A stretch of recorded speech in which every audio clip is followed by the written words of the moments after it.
ದೃಶ್ಯ ಮಾಧ್ಯಮ ಮತ್ತು ಪತ್ರಿಕಾ ಮಾಧ್ಯಮ ಎಲ್ಲ ಸ್ನೇಹಿತರಿಗೆ ಮತ್ತೊಮ್ಮೆ ನಾನು ಒಕ್ಕಲಿಗ ಸಮುದಾಯದ ಪರವಾಗಿ ತಮ್ಮೆಲ್ಲರೂ ಕೂಡ ಈ ಒಂದು ಪತ್ರಿಕಾಗೋಷ್ಠಿಗೆ ಹೃದಯಪೂರ್ವಕವಾದ ಸ್ವಾಗತವನ್ನ ಬಯಸುತ್ತಾ, ಆತ್ಮೀಯರೇ,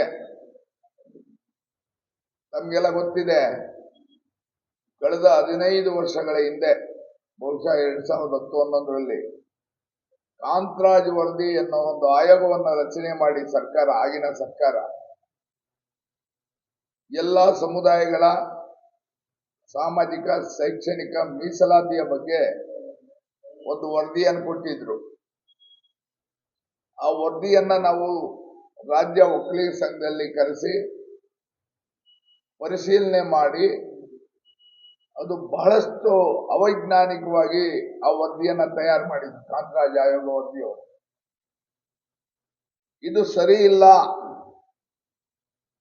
ನಮಗೆ ಸರಿಯಾದ ವೈಜ್ಞಾನಿಕವಾದ ಮೀಸಲಾತಿ ಸಾಮಾಜಿಕವಾಗಿ, ಶೈಕ್ಷಣಿಕವಾಗಿ, ಆರ್ಥಿಕವಾಗಿ ಎಲ್ಲಾ ರೀತಿಯಲ್ಲೂ ಎಲ್ಲಾ ಸಮುದಾಯಗಳಿಗೂ ನ್ಯಾಯಯುತವಾದ ಒಂದು ಮೀಸಲಾತಿಯ ಸಮೀಕ್ಷೆಯನ್ನ ನೂತನವಾಗಿ ಮಾಡಬೇಕು ಅಂತೇಳಿ ನಾವು ಕೇಂದ್ರ ಒಕ್ಕಲಿಗ ಸಂಘದಲ್ಲಿ ಚರ್ಚೆ ಮಾಡಿ ತೀರ್ಮಾನವನ್ನು ಮಾಡಿ, ಅದೇ ವೇಳೆಗೆ ಲಿಂಗಾಯತ ಸಮುದಾಯದ ಶಾಮನೂರು ಶಿವಶಂಕರಪ್ಪನವರು ಈ ಬಗ್ಗೆ ಅವರು ಕೂಡ ಸೇಮ್ ಅದನ್ನೇ, ಕಾಂತರಾಜ್ ವರದಿ ಆಯೋಗ ಮಾಡೋದು ಸರಿ ಇಲ್ಲ, ನೂತನವಾಗಿ ಮಾಡಬೇಕು ಅನ್ನೋ ಸ್ಟೇಟ್ಮೆಂಟ್ ಕೊಟ್ಟರು. ನಾವು ಒಕ್ಕಲಿಗ ಸಂಘದ ಕೆಲವು ಪದಾಧಿಕಾರಿಗಳು ನಾವು ಹೋಗಿ ಶಾಮನೂರು ಶಿವಶಂಕರಪ್ಪನವ್ರ ಹತ್ರ ಅವ್ರ ಮನೆಯಲ್ಲೇ ಭೇಟಿಯಾಗಿ ಬೆಂಗಳೂರಲ್ಲಿ ಇದ್ರ ಬಗ್ಗೆ ಕೂಲಂಕುಷವಾಗಿ ಚರ್ಚೆ ಮಾಡಿ ಪ್ರಬಲವಾದ ನಮ್ಮ ಸಮುದಾಯಗಳನ್ನ ಬಹಳಷ್ಟು ಅವೈಜ್ಞಾನಿಕ ಸಮೀಕ್ಷೆಯಲ್ಲಿ ನಮ್ಮದು ಬಹಳಷ್ಟು ವೈಜ್ಞಾನಿಕವಾಗಿ ಇಲ್ಲ, ಹಾಗಾಗಿ ನೀವು ನಾವು ಸೇರಿ ಸರ್ಕಾರಕ್ಕೆ ಒತ್ತಾಯವನ್ನ ಮಾಡಿ ನ್ಯಾಯಯುತವಾದ ವೈಜ್ಞಾನಿಕವಾದ ಸಾಕ್ಷ್ಯಾಧಾರಿತವಾದ ಸಮೀಕ್ಷೆಯನ್ನ ಮಾಡಬೇಕು ಅಂತೇಳಿ ಒತ್ತಾಯವನ್ನು ಮಾಡಕ್ಕೆ ನಾವು ತೀರ್ಮಾನ ಮಾಡಿ, ನಾವು ತಾವೆಲ್ಲ ಗಮನಿಸಿರ್ಬೋದು, ಕೇಂದ್ರ ವಕೀಲ ಸಂಘದಲ್ಲಿ 2 ಬಾರಿ ಪತ್ರಿಕಾಗೋಷ್ಠಿಯನ್ನ ಮಾಡಿ ಮುಖ್ಯಮಂತ್ರಿಗಳು ಉಪಮುಖ್ಯಮಂತ್ರಿಗಳ ಬಳಿ ಹೋಗಿ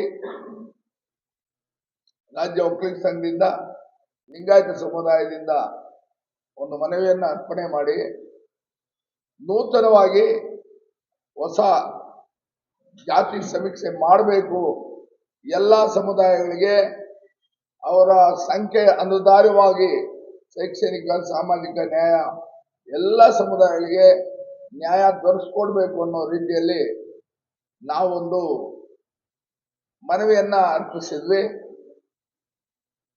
ಘನ ಸರ್ಕಾರದವರು ಅದನ್ನ ಪರಿಶೀಲನೆ ಮಾಡಿ ಕೊನೆಗೆ ಒಂದು ಘೋಷಣೆಯನ್ನ ಮಾಡಿದ್ರು. ನಿವೃತ್ತ ಒಬ್ಬ ಮುಖ್ಯ ನ್ಯಾಯಾಧೀಶರ ನೇತೃತ್ವದಲ್ಲಿ ಹೊಸ ಸಮೀಕ್ಷೆಯನ್ನ ಮಾಡಬೇಕು ಅನ್ನೋ ಒಂದು ತೀರ್ಮಾನವನ್ನ ತಗೊಂಡು ಆ ಸಮೀಕ್ಷೆ ತಮ್ಮ ಮಾಧ್ಯಮದ ಮುಖಾಂತರ ನಾನು ಕಂಡಾಗೆ ಇವತ್ತಿಂದ ಪ್ರಾರಂಭ ಆಗುತ್ತೆ ಅನ್ನೋ ಒಂದು ವಿಚಾರವನ್ನ ನಾನು ಮಂದಟ್ಟು ಮಾಡಿಕೊಂಡು, ನಾನು ನಮ್ಮ ಜಿಲ್ಲೆಯ ನಮ್ಮ ಸಮುದಾಯದ ಜನತೆಗೆ ಒಂದು ಸಂದೇಶವನ್ನ ಕೊಡಬೇಕು ಅಂತೇಳಿ ನಮ್ಮ ಹಲವು ಮುಖಂಡಗಳನ್ನ ವಿಚಾರ ಮಾಡಿ ಚರ್ಚೆ ಮಾಡಿ ಕೇಂದ್ರ ಸರ್ಕಾರದ ಅಲ್ಲಿ ಚರ್ಚೆ ಮಾಡಿ ಇವತ್ತು ತಮ್ಮನ್ನೆಲ್ಲ ಕರೆದಿದ್ದೀನಿ. ಬಂಧುಗಳೇ, ಕಾಂತರಾಜ್ ಆಯೋಗ ವರದಿ ಮನೆ ಮನೆಯಾಗಿ ಭೇಟಿ ಕೊಡದೆ ಯಾವ ರೀತಿ ಅವರು ಸಮೀಕ್ಷೆ ಮಾಡಿದ್ರೋ ಗೊತ್ತಿಲ್ಲ. ಅವರ ವರದಿ ಪ್ರಕಾರವಾಗಿ ನಮ್ಮ ಒಕ್ಕಲಿಗ ಸಮುದಾಯಕ್ಕೆ ಬಹಳಷ್ಟು ಹೀನಾಯವಾದ ವರದಿ ಇಲ್ಲಿ ನಮ್ಗೆ ಕಂಡು ಬಂದಿದೆ.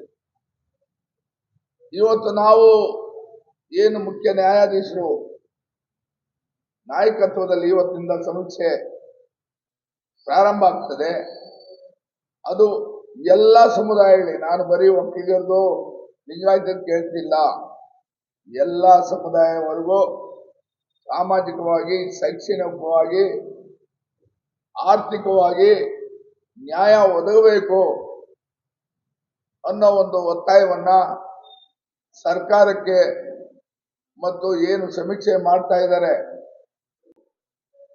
ನಿವೃತ್ತ ನ್ಯಾಯಾಧೀಶರಿಗೆ ಆ ಒಂದು ಟೀಮ್ಗೆ ನಾನು ಮನವಿಯನ್ನ ಮಾಡ್ತೀನಿ. ಈ ಸಂದರ್ಭದಲ್ಲಿ ನಮ್ಮ ಒಕ್ಕಲಿಗ ಸಮುದಾಯದ ನಮ್ಮ ಎರಡೂ ಜಿಲ್ಲೆಗಳ ಒಕ್ಕಲಿಗರ ಸಮುದಾಯದಲ್ಲಿ ನಾನು ಕೈ ಮುಗಿದು ಮನವಿಯನ್ನ ಮಾಡಲಿಕ್ಕೆ ಇಚ್ಛೆ ಬಯಸ್ತೇನೆ. 2012ರಲ್ಲಿ 2008-9ರಲ್ಲಿ ನಮ್ಮ ಕುಲಗುರುಗಳಾಗಿದ್ದಂತ ಆದಿಚುಂಚನಗಿರಿ ಮಠಾಧೀಶರಾಗಿದ್ದಂತ ಶ್ರೀ ಭೈರವೈಕ್ಯ ಬಾಲಗಂಗಾಧರನಾಥ ಮಹಾಸ್ವಾಮೀಜಿಯವರಿಗೆ ರಾಜ್ಯ ಒಕ್ಕಲಿಗ ಸಂಘದಿಂದ ಲಕ್ಷಾಂತರ ಜನವನ್ನ ಪ್ಯಾಲೇಸ್ ಗ್ರೌಂಡ್ ಅಲ್ಲಿ ಸೇರಿಸಿ ಒಂದು ಅಭಿನಂದನೆ ಕಾರ್ಯಕ್ರಮವನ್ನ ನಾವು ಏರ್ಪಡಿಸಿದ್ವಿ. ಆಗಿನ ಮುಖ್ಯಮಂತ್ರಿಗಳಾದ ಸದಾನಂದ ಗೌಡರು ಕಾರ್ಯಕ್ರಮದಲ್ಲಿ ಬಂದಿದ್ದು, ಪಕ್ಷಾತೀತವಾಗಿ ಎಲ್ಲಾ ಪಕ್ಷದ ಮುಖಂಡರು ಅದಕ್ಕೆ ಬಂದಿದ್ದು, ಕುಮಾರಸ್ವಾಮಿ ಆದಿಯಾಗಿ DK ಶಿವಕುಮಾರ್ ಆದಿಯಾಗಿ ಎಲ್ಲರೂ ಕೂಡ ಆ ಒಂದು ಸಭೆಯಲ್ಲಿ ಇದ್ರು. ಆವತ್ತು ನಮ್ಮ ಭೈರವೈಕ್ಯ ಬಾಲಗಂಗಾಧರನಾಥ ಪದ್ಮಭೂಷಣ್ ಬಾಲನಾಥ ಸ್ವಾಮೀಜಿಯವರು ಒಂದು ಕರೆಯನ್ನು ಕೊಟ್ಟರು. ಸುಮಾರು 7-8 ಲಕ್ಷ ಜನ ನಾವೆಲ್ಲ ಸೇರಿದ್ವಿ, ಎಲ್ಲ ಜಿಲ್ಲೆಗಳಿಂದ, ತಾಲೂಕುಗಳಿಂದ, ಹಳ್ಳಿಗಳಿಂದ.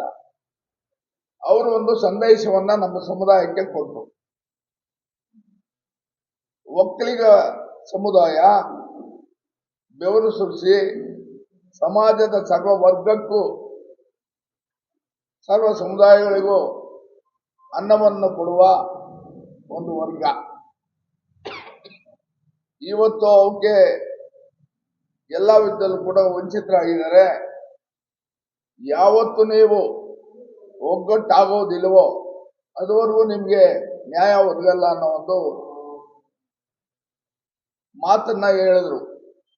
ಅದು ಹೇಳೋದ್ರ ಜೊತೆಗೆ ನಮ್ಮಲ್ಲಿ 168 ಪಂಗಡಗಳಿದೆ.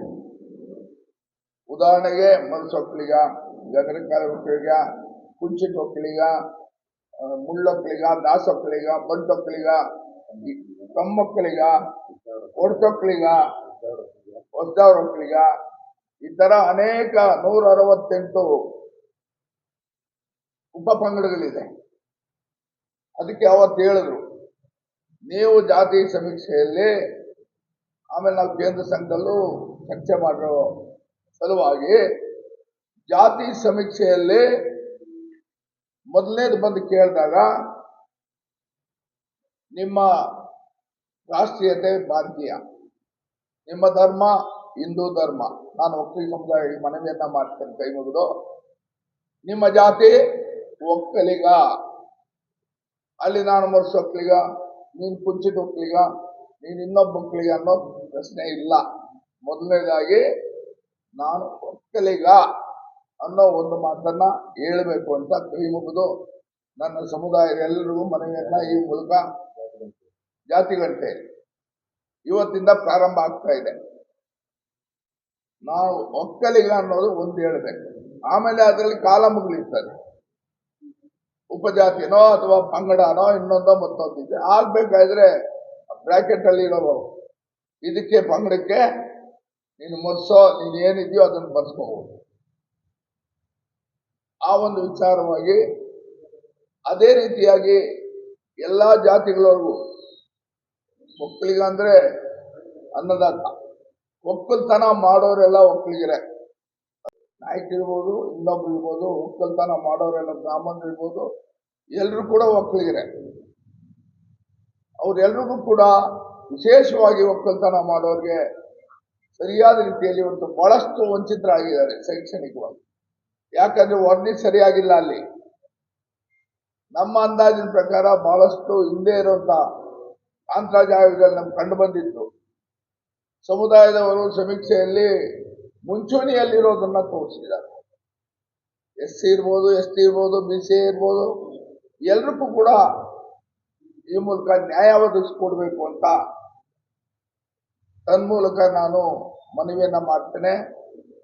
ಇನ್ನೊಂದು, ಇವತ್ತು ಬಹಳಷ್ಟು ಕಂಪ್ಯೂಟರ್ ಯುಗ, ಡಿಜಿಟಲ್ ಬಹಳ ಮುಂದುವರೆದಿದೆ.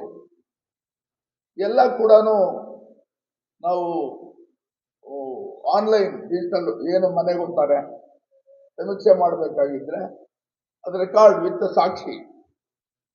ಇದ್ರ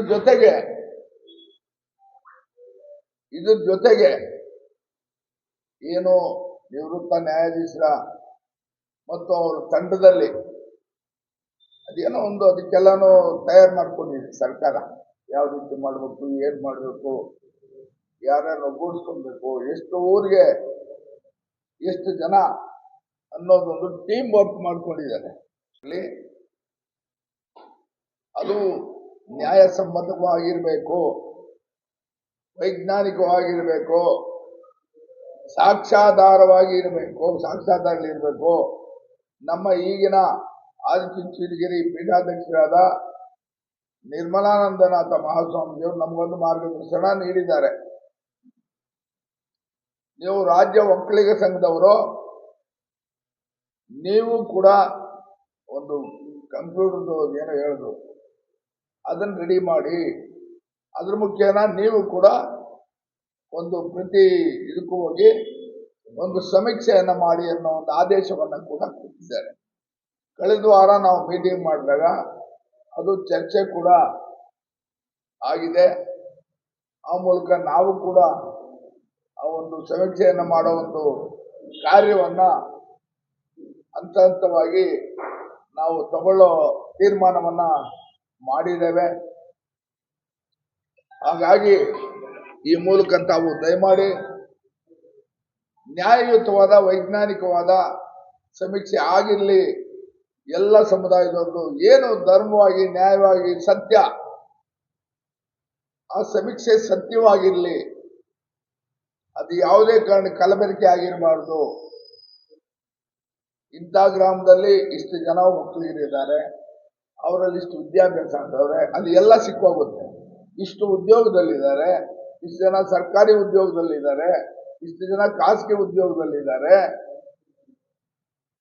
ನಿರುದ್ಯೋಗಿಗಳಿದ್ದಾರೆ, ಈ ರೀತಿಯಾಗಿ ಅವಿದ್ಯಾವಂತರಿದ್ದಾರೆ, ಎಷ್ಟು ಜನ ಮಹಿಳೆಯರು, ಜನ ಪುರುಷರು ಯಾವ ಜಾತಿಯಲ್ಲಿದ್ದಾರೆ, ಯುವಕರು ಎಷ್ಟು ಜನ ಇದ್ದಾರೆ, ಈ ಎಲ್ಲ ಸಂಪೂರ್ಣ ವರದಿಯನ್ನ ಕೂಲಂಕುಷವಾಗಿ ಇದನ್ನ ಮಾಡಬೇಕು. ಇದರಿಂದ ಸರ್ವರಿಗೂ ಸಮಾನವಾದ ನ್ಯಾಯವನ್ನ ಒದಗಿಸಿಕೊಡ್ಬೇಕು, ಜಾತ್ಯತೀತವಾಗಿ ಪಕ್ಷಾತೀತವಾಗಿ ಅನ್ನೋ ಒಂದು ಒತ್ತಾಯವನ್ನ ತಮ್ಮ ಮೂಲಕ ಸರ್ಕಾರಕ್ಕೆ ಮತ್ತು ಏನು ನ್ಯಾಯಾಧೀಶನ ನೇಮಕ ಮಾಡಿದ್ದಾರೆ ಅವರ ಒಂದು ಟೀಮ್ಗೆ ನಾನು ತಮ್ಮ ಮೂಲಕ ಮನವಿಯನ್ನ ಮಾಡ್ತೇನೆ.